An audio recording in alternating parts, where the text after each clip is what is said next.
Last week on The Bachelorette, after the departure of Jean Blanc, the cologne connoisseur, which is totally a real job and not just a career you would hear someone having on House Hunters, Becca decided to take the boys to Vegas and roll the dice on love. Get it? Because she's taking a pretentious gamble on her love life by doing the show. To kick things off, on the first day in Vegas, Becca took Colton, aka Double Bachelorette Dipper, on a one-on-one date by snuggling up in a hot tub.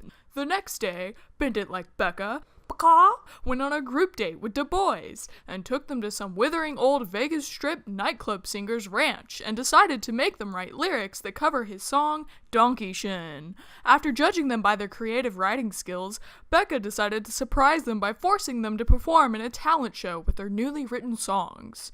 Everyone's singing voice sounded like donkey ass except for Chris R., the infamous drug dealer from the movie The Room.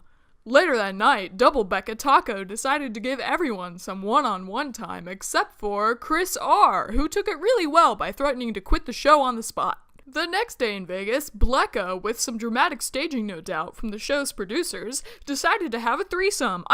Two-on-one date with best buddies Jordan and David, aka Model Guy and Chicken Guy. You know what? Being me is my greatest power. What's your greatest power? You don't have one, because you gotta talk about me. I'm just an honest person. David decided to slander Jordan rather than dedicate his time to Becca, and she decided to abandon him in the desert, leaving him to hitch a ride with the camera crew. For dinner, she treated Jordan to a nice victory dinner, then found him extremely boring to talk to and sent him home. The next day at the cocktail party, Chris R. decided to throw a bitch-ass baby fit about not getting his alone time with Becca after his amazing performance at the talent show, and even interrupted Will's I Am's one-on-one time to drive his point home. Then, at the rose ceremony, after witnessing Chris R.'s lack of emotional composure, Becca ended up choosing to send home John, aka Bug-Eye Asian Guy, even after he won the Lumberjack Challenge in the previous episode. I suppose she wanted a lumberjack and not a lumberjohn after all. Now all she has left to pick from are Crybaby Lincoln, aka My picture.